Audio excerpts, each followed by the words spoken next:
Hey you guys, it's Toya and thank you for watching Toya JTV. Today I want to give you 10 reasons why your hair will not grow, okay? So, a lot of people, they write me, email me, send me direct messages all the time saying, look, I'm stuck at this weird length, my hair just won't grow, can you help me? All right, so that's why I'm here today.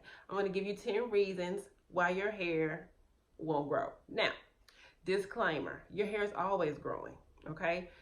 That's the part of the growth cycle. Your hair is always growing, but there are things that you may or may not be doing that could cause you to not be retaining the length that you need to retain in order to feel like it's growing. So, for instance, if you feel like you're stuck at one length, that's because I'll share that. I'm getting ahead of myself. I'll share that in a minute. Okay. All right.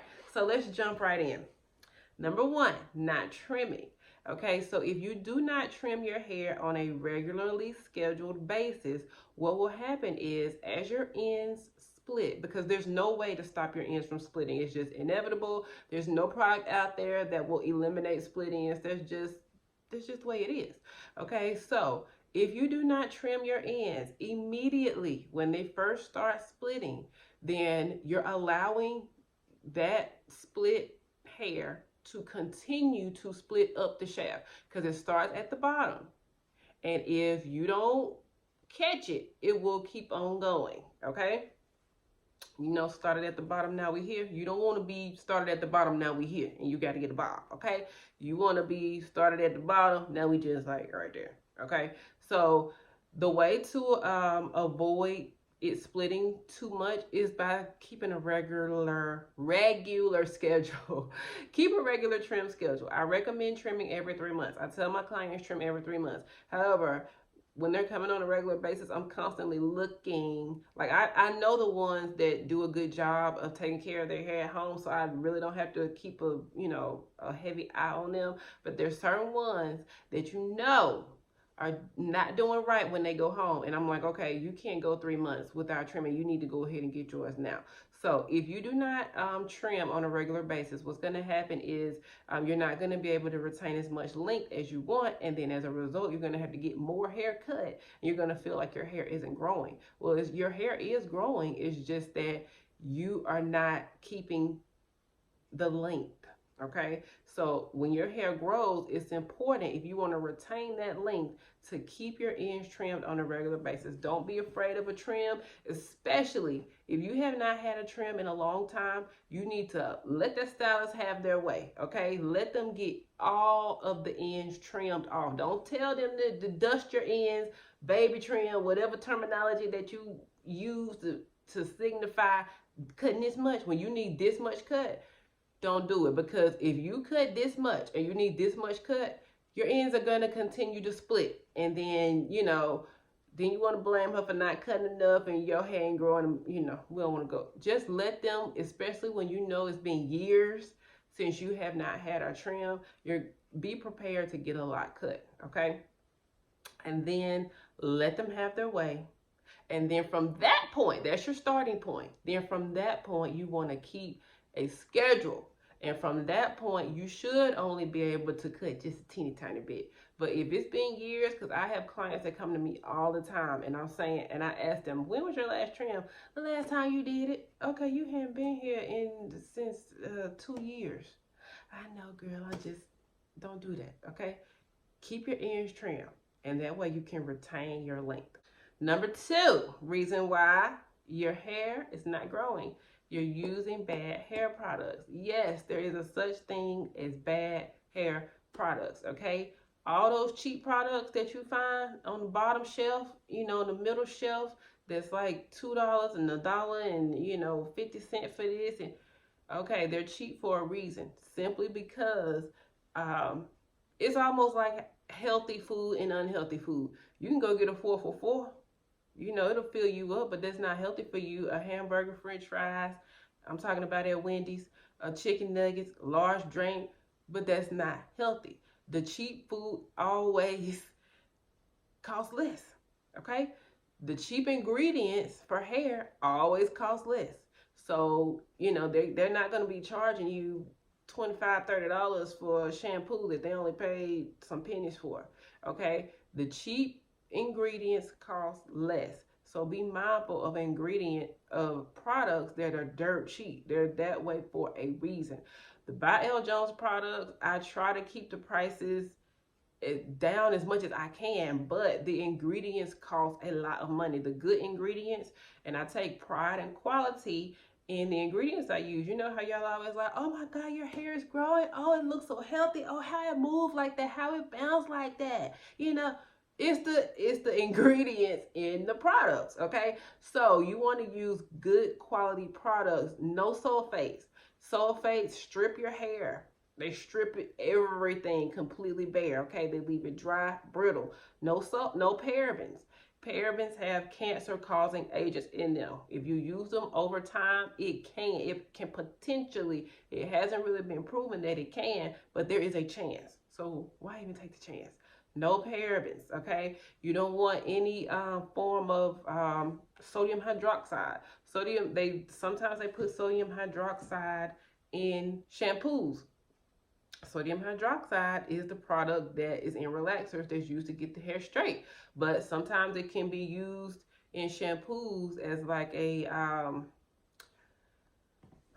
not a preservative, but it is used in some shampoos, and you don't want that. You don't want, especially if you already have a relaxer, you do not want a product with sodium hydroxide in your hair. And sodium hydroxide is included in a lot of baby products. So if you have a little one, you want to read the label, okay? Formaldehyde. They put formaldehyde in products.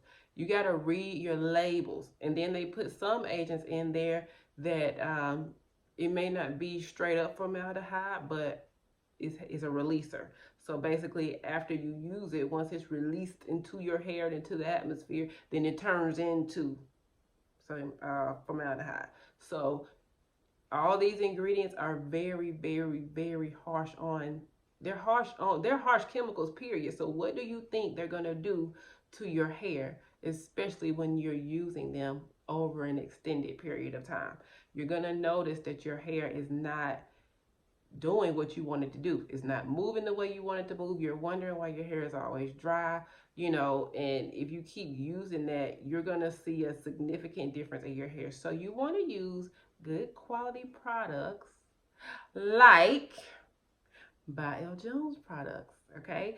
This is how you get these results here. See? Bounciness. And again, I am approximately, if I had to guess, 15, 16 weeks post-relaxer. And this is how my hair looks, okay? I have not had a relaxer in about 3-4 months.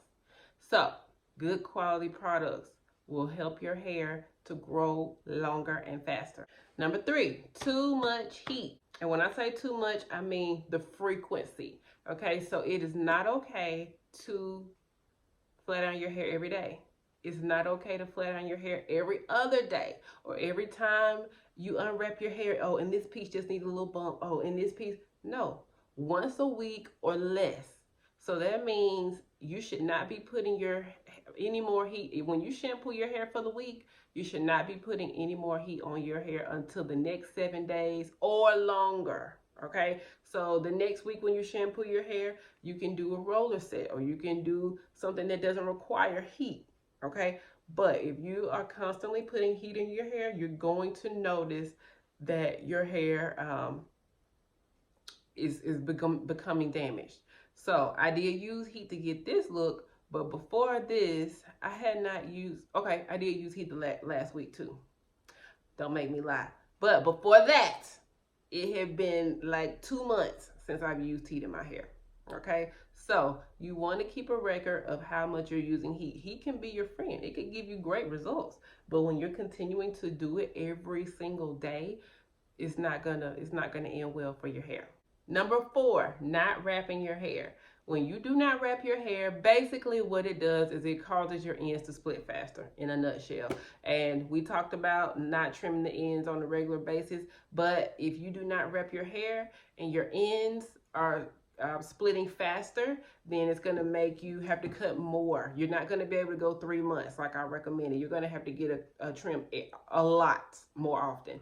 And you're going to feel like your hair isn't growing because you're always having to cut it. Okay? So wrap your hair nightly. Number 5, cutting too much. Now, I know that there are some stylists out there that are what you call scissor happy. So you have to trust your stylist, okay? Trust who you're going to. Once you develop a relationship with them, you will know, kind of how they do things. Like, for instance, with my clients, when it's time for a trim, what I do is I face them to the mirror.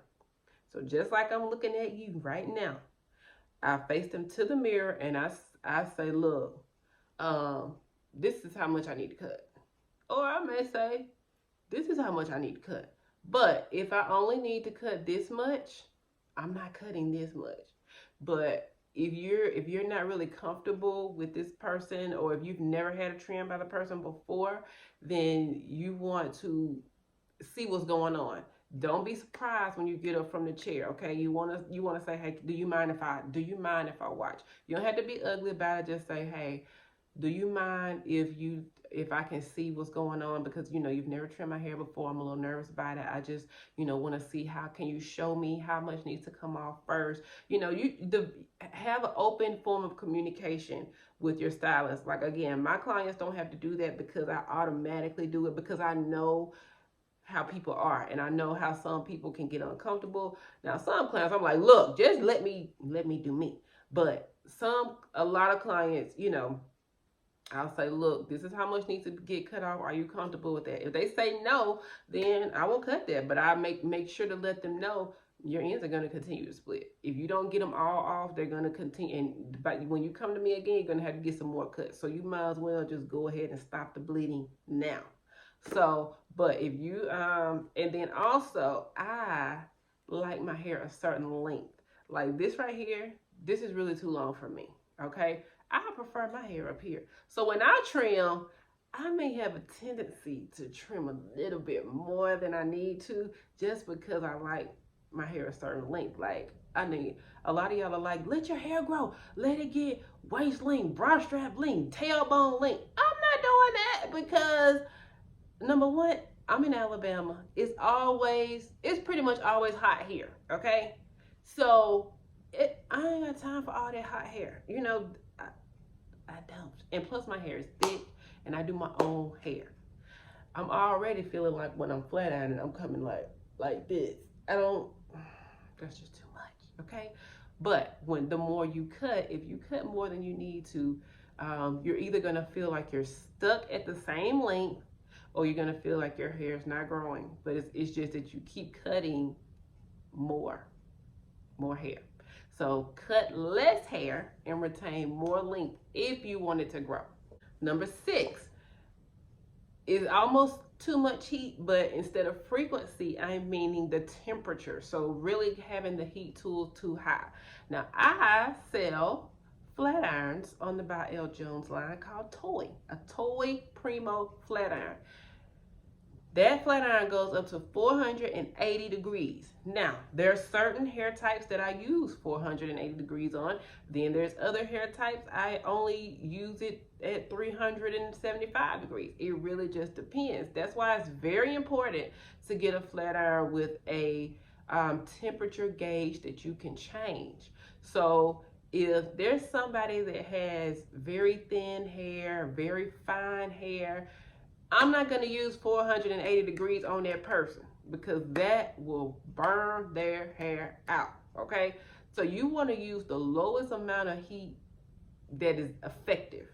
So if you have thick hair, like I have pretty thick hair, I'm not using 300 degrees on my hair just to say I use 300 degrees, because it will look like I just let it air dry. You want to have it up high enough to where you can go through the hair one time. So I may have mine up on 465, but 465 will allow me to go through with one pass. I'm not doing this. Flat iron, flat iron, flat iron, flat iron, flat iron. Even if it's on $250. I'm not doing that, because you might as well cut it up and go through it one time and just save yourself the trouble. Like, you don't want to have it up too high, but you don't want to have it up too low. So what you're going to have to do is just take a piece, especially if you really don't know your hair that well. Take a piece. If your hair is thin, start on 350.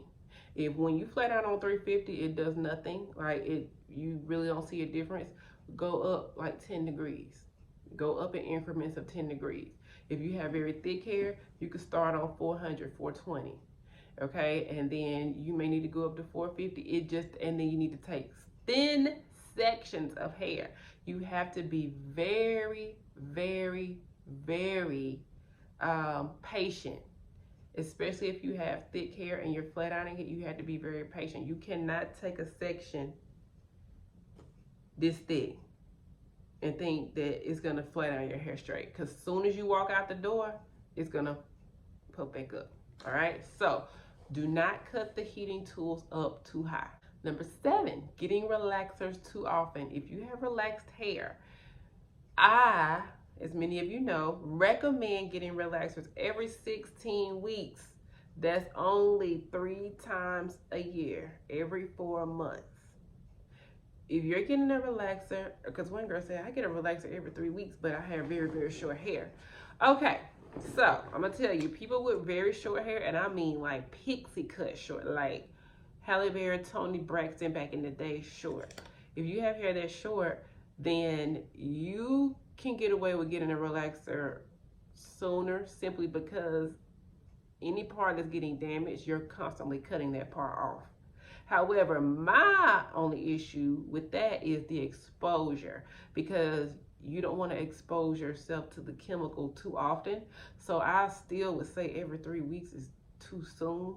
I would go every at least 8 weeks, but you know, you do you. I just, because even though you are constantly cutting the damaged part, I would be concerned about how much you're exposing yourself to the chemical. Like, not even every month, every, like, you're almost getting them like close to twice a month, especially if you have 5 weeks in a month. I don't know, that seems too soon, because your hair is only growing 1/2 inch a month. So you should be able to, your new growth isn't that out of control to where you got to get a relaxer every 3 weeks. But hey, you know, I'm just a professional. What do I know? But do not get your relaxers too often, because that will cause breakage, which will result in you having to get your hair cut, and it will look like your hair is not growing. Okay, so moving right along. Number 8, always rubbing in your hair. Like, if you're always doing this all the time, you'll notice that right around in here, your hair start getting thinner. Or if you do it from the back, I know some clients that do this. They're always touching this back part of their hair and doing this. Or if you're always doing this,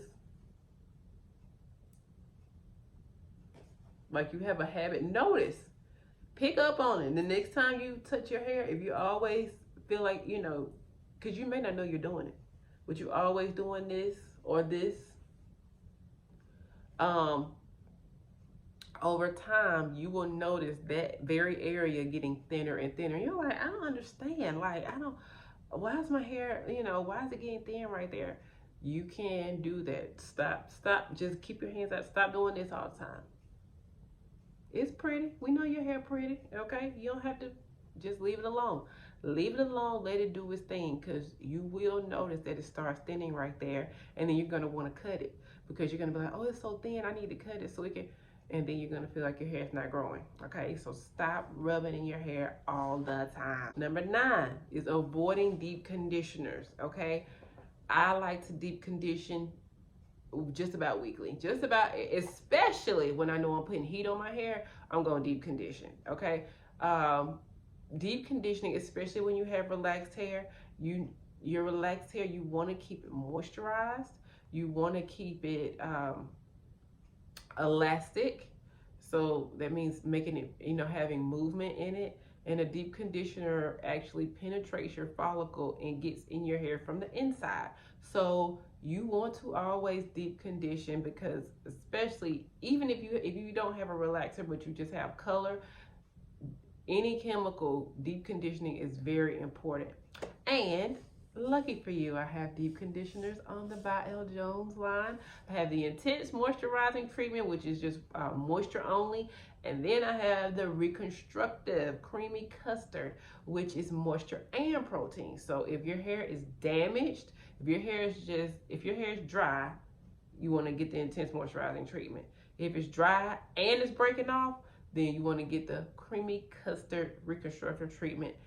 They both, when you use them one time, you will notice a difference in your hair. I just used the Creamy Custard last night, not because my hair is breaking, but I use it for maintenance. So I may use it once a month or once every other month, just to keep a proper amount of protein and moisture, just to keep that balance. So I shampoo my hair, let it stay in for like an hour, rinse it out. Ooh, honey, that's why my hair is like this. This is why my hair is like this. I just used the Creamy Custard, okay? So imagine if your hair is damaged, what it can help you do, okay? So you always want to deep condition your hair. And number 10 reason why your hair won't grow is because you don't like doing protective styles. Now, protective styles, I consider a protective style to be something where your hair is up. All of your hair is up. None of your real hair is out. So that includes braids, that includes wigs, that includes braiding your hair down to wear a wig. I do not consider a bun a protective style. I consider a bun a low manipulation style, meaning I don't consider a twist style a protective style. I consider a bun and a twist style a low manipulation and a no heat style, because your hair is still out. You still haven't, I don't recommend that you just sleep with a bun every night. So even when I have a bun, I take it down every night. So I'm still having to do something to my hair. Now, I may not be putting heat in it, and I may not be having to comb it, every day, or like, when your hair is down, how you comb it throughout the day. I'm not doing that, but that's not considered a protective style. Protective style is something where you can just put your bonnet on, put your scarf on, take it off in the morning, boop, you gone. Okay, that's a protective style. So what protective styles do is they give your hair a break. So you're getting a break from heat, you're getting a break from styling, you're getting a break from your hands being in it. You're just allowing your hair to basically take a little mini vacation. And when you do that, sometimes once you take, depending on how long you have it, because again, your hair grows a half an inch a month. So let's say you get braids for 3 months. Well, you should notice about 1.5 inches of growth when you take them out. But if you get braids like me, like I like to get braids, I may let them stay in 6 weeks. That's only like 1.5 months. So I may not notice a lot of growth because I didn't let them stay in long. But if you continue to do that, like you continue to get your protective styles, or you just go like a period, like I may have a period where it may be 4 months where I get braids. So I may keep these for 1.5 months. I may keep these for 6 weeks, and then I may keep these for 2 months. Once I'm done with that, I should see like 2 inches of growth. Okay, so protective styling, and you can treat your hair with protective styling. But one note about protective styling: you cannot protect damaged hair. So if your hair is damaged and you think you're gonna just throw some braids in it, no ma'am. You want to, first of all, treat your hair and get it healthy, then protect your healthy hair. So you want to trim all your split ends off, you want to deep condition, you want to put your leave-in conditioner on before you get the braids. And that way, when you take them down, you're not noticing even more breakage and even more damage, because your damaged hair can't take a lot of tension. It's already damaged. All right. That's just like you see somebody on the basketball court or the football field, when they get hurt, you don't keep sending them out. You let them take a break. Okay. So when your hair is damaged, you don't put that protective styling in there. You give it up. You treat it first. Then when you get the protective style, you'll notice growth, okay? But a lot of times I will tell people, if you're not seeing a lot of growth, go ahead and get a protective style. But do not get a protective style right after a relaxer.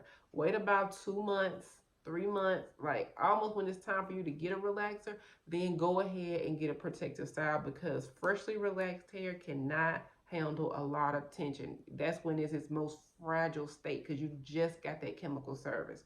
So do not get a fresh, and that includes sew-ins. Do not get a fresh relaxer, then get a sew-in. Why? Because your hair, you're braiding it up anyway. So who's gonna see your straight roots? The only thing you're concerned about is your edges, and you can handle that without getting a relaxer, okay? If you join the Healthy Hair membership, I can show you how to do that. But you can handle your edges without, and you make your edges stronger and grow faster without relaxing them every time you feel like you want to get a sew-in, okay? So that was a long lesson today, but they were 10 things that 10 reasons why your hair is not growing. So I hope this helps you all, and I hope this helps you to be on your journey to healthier, longer hair if you want longer hair, but really your journey to healthier hair. Because if you focus on doing healthy practices for your hair, you'll notice that the length will come, okay?